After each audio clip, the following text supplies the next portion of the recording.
llevar en la mente bibliotecas íntimas de palabras recordadas son habilidades asombrosas que adquirimos mediante métodos iniciales. Y vamos a meternos un poquito en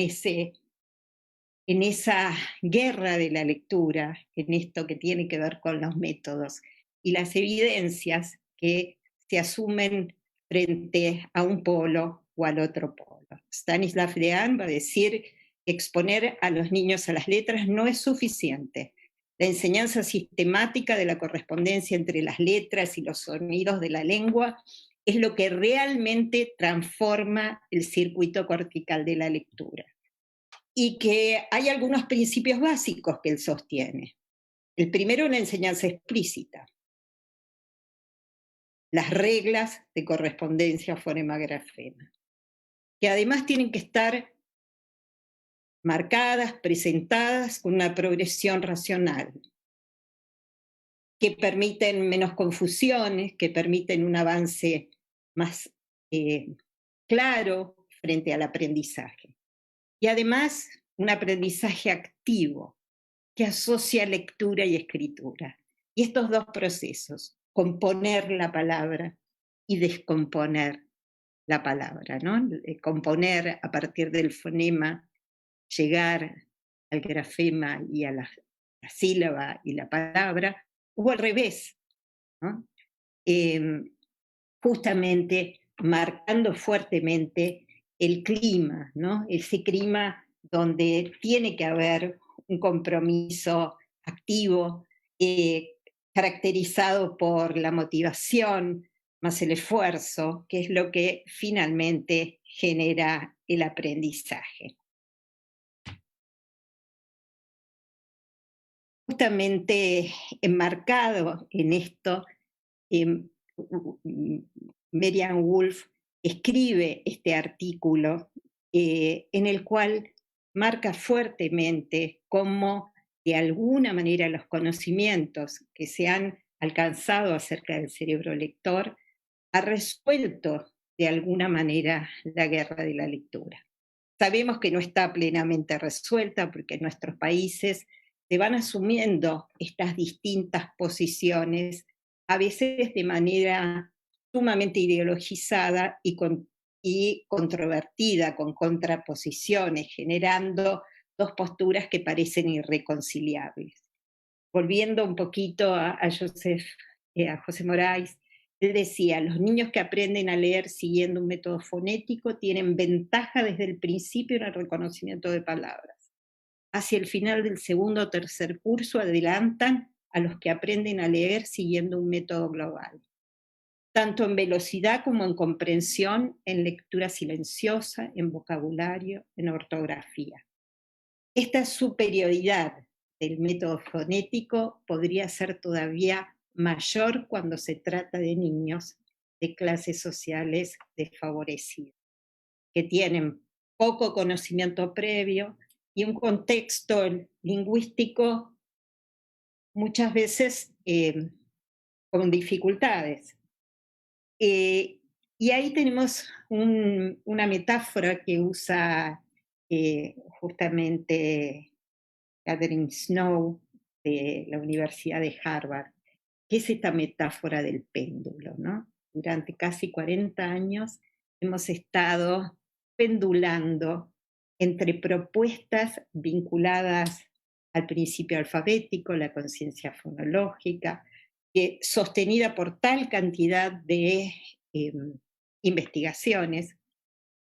y la otra posición, que es la que da importancia al lenguaje integral, al lenguaje, los Goodman, Emilia Ferreiro y demás, con propuestas, los que defienden muchas veces el principio alfabético bastante repetitivas y rutinarias, los otros con propuestas muy creativas, pero que no encuentran muchas veces esto que justamente Catherine Snow habla de qué está en el medio, cómo desarrollar algo que esté mucho más en ese medio. Y justamente ella en este artículo, Simple and Not So Simple, View of Reading, ¿no? Va a incorporar a lo que son los elementos básicos vinculados al modelo, justamente incorporar lo que es el lenguaje académico, lo que es la reflexión, lo que son los contenidos, los conocimientos previos, cómo en realidad los conocimientos son importantes porque me permiten comprender con mayor profundidad. Y ella va a hacer este diagrama que a mí me parece muy interesante, porque es como que ella lo que va a marcar fuertemente es que en un primer momento hay que asegurarse que los niños comprenden el principio alfabético. Hay que dar oportunidad para dominar ese principio, asignando tiempo de manera adecuada, pero también hay que dar oportunidades para desarrollar habilidades del lenguaje amplias y profundas. Enseñar contenidos a través de la alfabetización, lograr el dominio de la lectura de una variedad enorme de libros y de temas de interés, justamente cuidando muchísimo la motivación para convertirse en lector. Entonces aquí tenemos niños que están trabajando ese principio alfabético, que van reconociendo letras y sonidos, pero que también están deseosos de volver a cierto tipo de presencialidad en la cual también puedan participar de un contexto lector, del lenguaje de los cuentos, de la lectura dialógica, de la posibilidad de vincularse con un contexto lector. Teniendo claro algo que dijo Jesús hace un rato, que la interacción social es uno de los motores más importantes del aprendizaje. Pero bueno, un poco para ir cerrando un poquito esta idea, vamos a hablar ahora de qué pasa cuando los niños no aprenden a leer. Los niños no aprenden a leer en general cuando eh, aparecen un cúmulo de aspectos que tienen que ver con la lectura y sus posibilidades. Hay factores genéticos, hay factores neurocerebrales, hay factores cognitivos y como decía Snowling, el factor ambiental, que también es importante en ese modelado de redes neuronales y de procesos neurobiológicos que posibilitan el acceso a la lectura. Pero también tenemos a partir de todos ellos distintas clasificaciones respecto a las dificultades de lectura y escritura. Y tenemos la dislexia, muchas veces debatida, porque en realidad este grupo de pobres lectores es un grupo altamente heterogéneo y que tienen distintos orígenes sus dificultades. En este momento tenemos el origen ambiental, el tema de la falta de presencialidad en las escuelas, la falta de métodos más sistemáticos, y no podemos hablar que en esos casos hay una dislexia, pero en muchos otros sí. Pero lo que ha coincidido es que la respuesta que podemos dar a todas estas problemáticas es una intervención psicoeducativa vinculada a la neuroeducación de alta calidad. Y esa intervención tiene que tener claro esto, que el desarrollo de los aprendizajes de la lectura y de la escritura se inician tempranamente, casi desde el lenguaje materno, desde justamente la prosodia, la posibilidad en el lenguaje oral de las mamás de sostener, de agregar, de ampliar, de permitir el reconocimiento fonológico más preciso. Pero tenemos una ventana de oportunidades que es el nivel inicial, que no muchas veces aprovechamos, y generalmente llegamos al momento típico del diagnóstico de las dificultades de la lectura alrededor del segundo o tercer grado, constituyéndose en un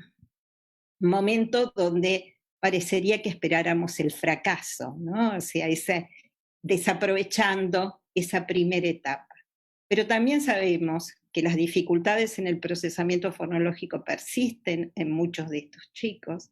que a veces las dificultades se hacen más notorias en la llegada al cuarto grado y se produce esa dificultad fuerte en el proceso de comprensión, pero también impactan en la adquisición de nuevos conocimientos en la etapa secundaria o en el nivel terciario y el nivel universitario. Y en este momento muchísimas universidades han generado programas de accesibilidad para favorecer a estos chicos que tienen dificultades específicas en la lectura y la escritura. Justamente para aprovechar y un poco ir cerrando un poquito la exposición, justamente para poder aprovechar ese primer tiempo, ese momento de la intervención y la detección precoz, en realidad tenemos que hablar de los predictores de la lectura. Y dentro de esos predictores, en realidad, lo que nosotros tenemos que tener más claro es que en todas las investigaciones se ha llegado a la conclusión de que el conocimiento de las letras, la conciencia fonológica, la denominación rápida, el lenguaje, la historia familiar y la lectura son aquellos elementos cruciales para esa detección precoz. Justamente, como siempre, como intentamos realizar estudios propositivos, en realidad fuimos desarrollando distintas técnicas de evaluación, desde el TESLE, que evalúa, que nos reunimos con la Universidad de Granada, con Silvia de Fiorcitoler, y en el 2006 dimos origen a esta técnica de evaluación de la lectura, y hacia el 2019 logramos hacer baremos argentinos para una técnica que es una técnica de denominación rápida. Ahí tienen un poquito, yo seleccioné, los chicos lo que tienen que hacer es nominar lo más rápido que puedan objetos conocidos, colores, letras, números y estímulos alternantes. Fue un desarrollo de Wolf y Denkla con el RANRAS, pero que lo que nosotros observamos en nuestras investigaciones fue justamente que la denominación rápida de colores hacia la sala de 5 años en realidad era un predictor importante de las habilidades de lectura y escritura hacia cuarto grado, y especialmente se correlacionaban con la comprensión lectora. Entonces, estas técnicas de diagnóstico que nos permiten evaluar y determinar riesgos en el desarrollo, en los aprendizajes ya en un nivel inicial, en realidad nos permiten realizar intervenciones preventivas y oportunas que no ubiquen a los chicos en situaciones de fracaso, sino que les permitan la intervención educativa más adecuada para poder prevenir las dificultades futuras. Justamente en este afán de generar estas cuestiones, estos estudios propositivos, también con el equipo de investigación desarrollamos algunas técnicas y algunos programas de intervención en lectura y escritura. Justamente este es un programa de comprensión lectora que desarrollamos para niños de tercer, cuarto y quinto grado, que está publicado y demás, pero cuyas conclusiones fundamentales, o sea, pudimos hacer un estudio muy interesante donde probamos su efectividad con un grupo control, con el cual tenían resultados equivalentes en la etapa inicial, pero hacia el final del proceso había una significativa diferencia entre aquellos que habían recibido el programa y los que no.